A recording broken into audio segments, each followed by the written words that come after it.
नमस्कार, आप सभी का स्वागत है आप सभी के अपने चैनल जय गुरुदेव उत्तराखंड पर। आशा करते हैं कि आप और आपके परिजन सभी स्वस्थ होंगे। इसी कामना के साथ आइए प्रारंभ करते हैं आज का ये दिव्य अध्याय। आज का जो विषय है जिस पर आज हम महाराज जी का वो दिव्य सत्संग आपके सामने प्रस्तुत करने जा रहे हैं, बहुत ही गूढ़ है और बहुत ही धैर्यपूर्वक ये आपको सुनना चाहिए। सभी अनन्य दर्शकों, सभी अनन्य साधकों, सभी अनन्य श्रोतागणों से हम आग्रह करना चाहेंगे कि आज का जो सत्संग हम महाराज जी की शिक्षा के अनुरूप सुनेंगे, जानेंगे, वो हम सबके लिए बहुत ही लाभदायक है, जिसमें हमने मुख्य विषय मौन को रखा है। आखिर मौन कौन सी साधना होती है, कैसे मनुष्य के जीवन पर इसका असर पड़ता है और कैसे बड़े से बड़े संतजन मौन की तरफ हर व्यक्ति का ध्यान आकर्षित करने के लिए उसे शिक्षा प्रदान करते हैं। आज के इस आधुनिक युग में भी मौन की शक्ति बहुत कम लोग प्रयोग करते हैं। मौन जो कि मूल रूप से आधुनिक युग का भाग तो नहीं है, क्योंकि जिस युग में हम अपना जीवन यापन करते हैं वहां पर समय की बहुत प्रतिकूलता रहती है, समय का अभाव रहता है और व्यक्ति जानबूझकर भी इस प्रवृत्ति या इस भाव से कहीं ना कहीं मेलजोल नहीं बिठा पाता है। लेकिन इस सब के बावजूद भी मौन की जो शक्ति है और महाराज जी की जो शिक्षा है मौन के लिए, वो आज हम आपसे साझा करेंगे। लेकिन बड़े ध्यान से आपको इसे सुनना होगा। धैर्यवान व्यक्ति बड़े ध्यान से सुनकर इससे लाभान्वित हो सकते हैं। तो आइए बिना समय व्यर्थ किए हुए प्रारंभ करते हैं आज का ये दिव्य अध्याय। विषय है मौन रहिए, अकेले रहिए, फिर देखिए क्या चमत्कार आपके जीवन में घटित होता है, कैसे आपके जीवन में परिवर्तन आते हैं और कैसे मौन की शक्ति आपको बहुत ही दिव्य व्यक्ति बना सकती है। ये कोई साधारण वाक्य नहीं है, ये साधना का सूत्र है, ये आत्मा के द्वार तक पहुंचने का मार्ग है। यही वो मार्ग है जिस पर चलकर ऋषियों ने, मुनियों ने परम सत्य का अनुभव किया, संतों ने ईश्वर को प्राप्त किया और भक्तों ने अपने भीतर छिपे हुए दिव्य स्वरूप को पहचान लिया। महाराज जी ने मौन के विषय में क्या कहा है, आइए जान लेते हैं।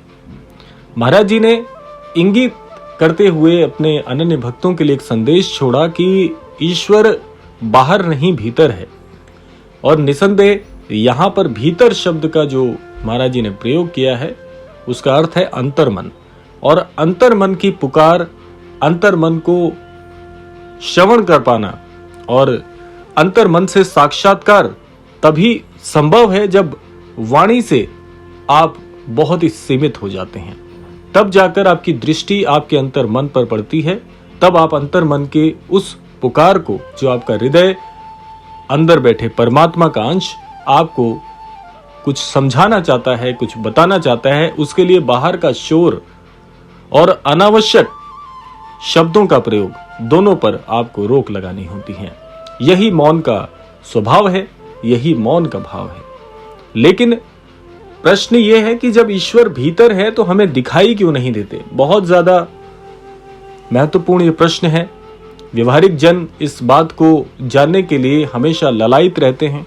जो प्रत्यक्षदर्शी लोग होते हैं, जिनकी सोच बहुत ही ज्यादा व्यवहारिक होती है, भौतिक सोच होती है, उनके लिए यह प्रश्न बार बार उन्हें खलता है कि क्यों नहीं ईश्वर दिखते अगर मन में बैठे हैं तो।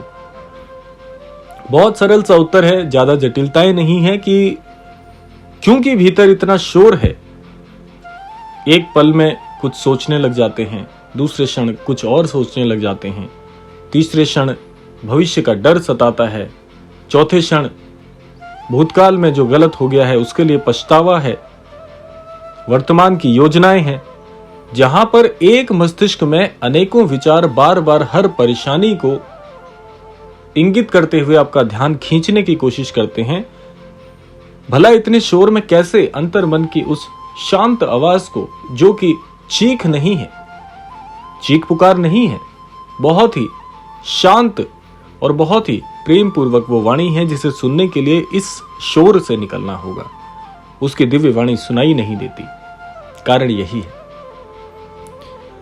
मन बोल रहा है, अहंकार बोल रहा है, इच्छाएं बोल रही हैं, भय बोल रहा है, चिंताएं बोल रही हैं, और इन सब के बीच आत्मा की मधुर ध्वनि दब जाती है। यही इसका सरल उत्तर है। इसीलिए आज हम आपसे कहते हैं, थोड़ा मौन सीखो, थोड़ा अकेलापन स्वीकार करो, फिर देखिएगा जीवन में कैसे वो अद्भुत परिवर्तन आते हैं जो आपकी सोच से भी परे हैं। बहुत से लोग यहां पर मौन का वास्तविक अर्थ जानना चाहेंगे, परिभाषा जानना चाहेंगे कि आखिर ये मौन है किस चीज का नाम। आइए इस ओर आपको लेकर चलते हैं। बहुत लोग समझते हैं कि मौन का अर्थ केवल चुप रहना है। नहीं, यदि मुखारविंद बंद है, मन के भीतर हजारों विचार चल रहे हैं, तो वो मौन नहीं है। आप वाणी से चुप हैं मात्र, बस। मौन का अर्थ है, या सच्चे मौन का अर्थ है कि जब मन की तरंगे शांत हो जाएं, मन स्थिर जल के समान हो जाए, जब भीतर का कोलाहल धीरे धीरे समाप्त होने लगे, जब व्यक्ति स्वयं को सुनने लगे, वो है मौन की अवस्था।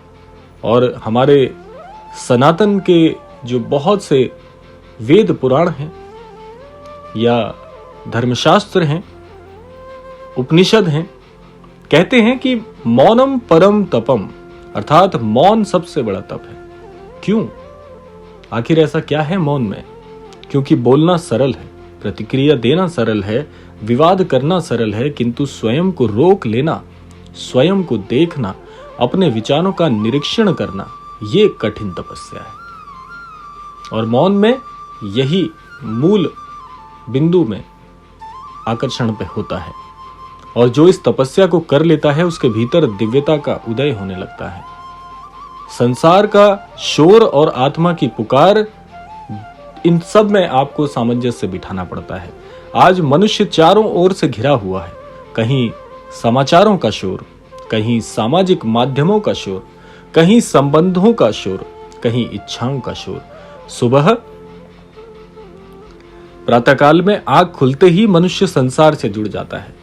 नींद ही एक ऐसी अवस्था है जहां पर आपके और इस संसार के तार कुछ घंटों के लिए, कुछ क्षणों के लिए अलग होते हैं। मौन इसकी जागृत अवस्था है। यानी नींद में जो चीज होती है, वो जब जागृत अवस्था में होने लगे, वही मौन है। कि संसार में बैठकर भी संसार का दर्शन मात्र करना, संसार से संलग्न न रहना, यही मौन है। तो सुबह जब आंखें खुलती है, मनुष्य संसार से जुड़ जाता है, किंतु स्वयं से नहीं जुड़ता। उसने सबको समय दिया, सबको, धन कमाने का समय, लोगों से मिलने जुलने का समय, मनोरंजन का समय, पर अपने भीतर बैठे परमात्मा को समय नहीं दिया। और फिर वो कहता है कि मुझे शांति नहीं मिलती। शांति कैसे मिलेगी? कहां मिलेगी? जिसे तुम खोज रहे हो, उससे मिलने का समय ही नहीं है। नीम करौरी बाबा के जीवन को देखिए। उनके समीप बैठने वाले लोग बताते हैं कि कई बार बाबा घंटों मौन रहते थे, किंतु उस मौन में भी शिक्षाएं थी, उस मौन में भी कृपा थी, उस मौन में भी उत्तर थे। क्योंकि जहां शब्द समाप्त होते हैं, वहां सत्य प्रकट होना प्रारंभ हो जाता है। और इस विषय में हमने अकेलेपन शब्द का इस्तेमाल किया है। अकेलापन उसे ना कहकर अगर हम एकांत कहें, तो इसमें भी कोई त्रुटि नहीं होगी। अकेलापन आपका ध्यान आकर्षित करता है, जबकि एकांत आपको स्वयं से स्वयं का साक्षात्कार कराता है। आज के युग में लोग अकेले होने से डरते हैं। क्यों? क्योंकि जैसे ही व्यक्ति अकेला होता है, उसका सामना स्वयं से होने लगता है। स्वयं के विकार, स्वयं की जीत, स्वयं की हार, स्वयं के संबंध, स्वयं के अलगाव, उसे डर लगता है। स्वयं की उन त्रुटियों को, स्वयं के उस साक्षात्कार को और स्वयं से हुई गलतियों को परखने का समय कोई भी नहीं लेना चाहता। और मनुष्य संसार का सामना कर सकता है, परंतु स्वयं का सामना करने से घबराता है। इसीलिए वो हर समय किसी न किसी व्यस्तता में लगा रहता है कि काश स्वयं से स्वयं के मस्तिष्क पर विचार करने की कोई घड़ी ना आ जाए। किंतु संतों ने अकेलेपन को अभिशाप नहीं वरदान कहा है। ध्यान रखिए, अकेलापन और एकांत दोनों अलग हैं। अकेलापन दुख देता है, एकांत आनंद देता है। अकेलापन कहता है मेरे पास कोई नहीं है, एकांत कहता है मेरे पास परमेश्वर है। अकेलापन खालीपन है, एकांत पूर्णता है। जब साधक एकांत में बैठता है तो उसे अनुभव होता है कि वो अकेला नहीं, उसके साथ उसकी आत्मा है, उसके साथ उसका आराध्य है, उसके साथ उसका गुरु है। और मौन में होने वाले चमत्कारों के अगर वर्णन की तरफ हम थोड़ा सा ध्यान दें तो हमें पता चलता है कि मौन स्वयं में ही एक चमत्कार है। प्रश्न उठता है कि मौन और एकांत से कौन सा चमत्कार होता है। यहां पर सभी श्रोतागणों, दर्शकगणों और साधकों को एक बात हम कहना चाहेंगे कि चमत्कार का अर्थ केवल अलौकिक घटनाएं नहीं है, कदापि नहीं। सबसे बड़ा चमत्कार है मन का बदल जाना, सबसे बड़ा चमत्कार है दृष्टि का बदल जाना, और सबसे बड़ा चमत्कार है अशांत मन का शांत हो जाना। जब व्यक्ति मौन में बैठता है तब धीरे धीरे उसे अपने दोष दिखाई देने लगते हैं। वो दूसरों को दोष देना छोड़ देता है। उसे समझ आने लगता है कि दुख का कारण संसार नहीं, उसका अपना मन है। और जिस दिन ये समझ आ गई कि उस दिन आधा आध्यात्मिक मार्ग पूरा हो जाता है। आधा। भगवान राम के जीवन पर अगर थोड़ी सी हम झलक डालें, वैसे तो प्रभु श्री राम जी का जीवन परिपूर्ण है। उनके व्यवहार में, उनकी शिक्षाओं में, उनके आदर में और उनके स्वरूप में मर्यादा पुरुषोत्तम राम जैसा न इस धरा पे कभी जन्म ले सका है, न ले पाएगा अन्यत्र प्रभु श्री राम जी के अलावा। भगवान राम जी को देखिए, वनवास का समय क्या था? एक प्रकार का एकांत। राजमहल का वैभव छूट गया, सत्ता छूट गई, आराम छूट गया, किंतु उसी वनवास ने प्रभु श्री राम को मर्यादा पुरुषोत्तम राम बना दिया। कभी कभी ईश्वर हमें भी जीवन में एकांत देते हैं। लोग दूर हो जाते हैं, मित्र बदल जाते हैं, संबंध कमजोर पड़ने लगते हैं। हम सोचते हैं कि यही दुर्भाग्य है, किंतु संभव है कि ये ईश्वर की योजना हो। वो हमें संसार से हटाकर स्वयं से मिलाना चाहते हैं। जब भगवान किसी को ऊंचा उठाना चाहते हैं तब एक बात सदैव स्मरण रखना, ये बात बहुत ही महत्वपूर्ण है, बहुत ज्यादा। अगर ये समझ गए तो जीवन में सर्वस्व का ज्ञान होने के बराबर इस बात का महत्व है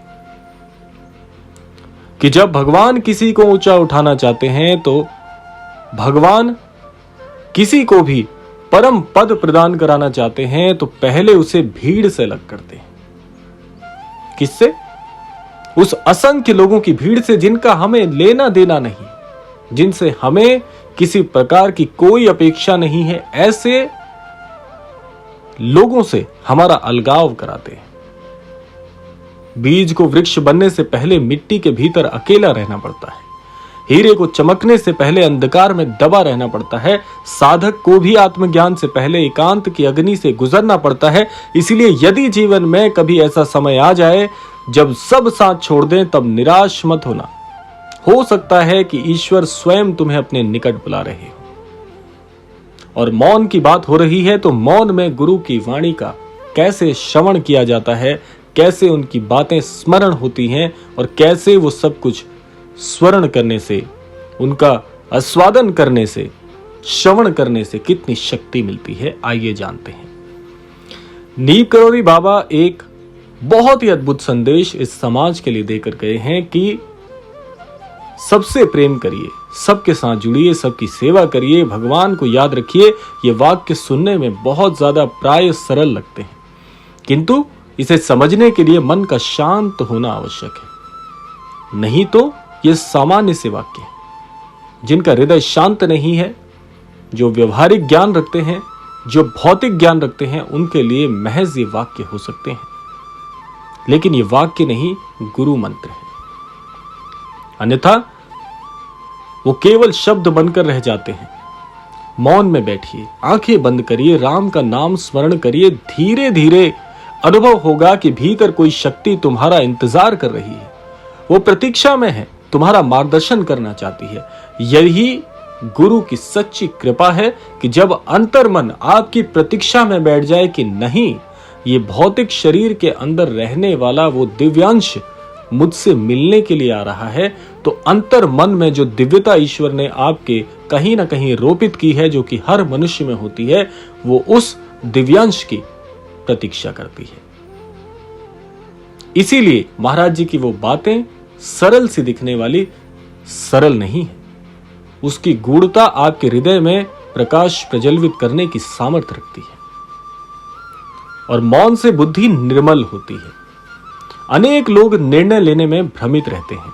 लगभग 99% लोग आज इस समाज में इसी परेशानी से भ्रमित हैं, पीड़ित हैं और कहीं ना कहीं लगभग सही निर्णय को भी गलत में परिवर्तित कर बैठते हैं। अनेकों लोग, उन्हें समझ नहीं आता कि क्या करें, कौन सा मार्ग चुनें, किस पर विश्वास करें। कारण क्या है? कारण यह है कि मन अशांत है।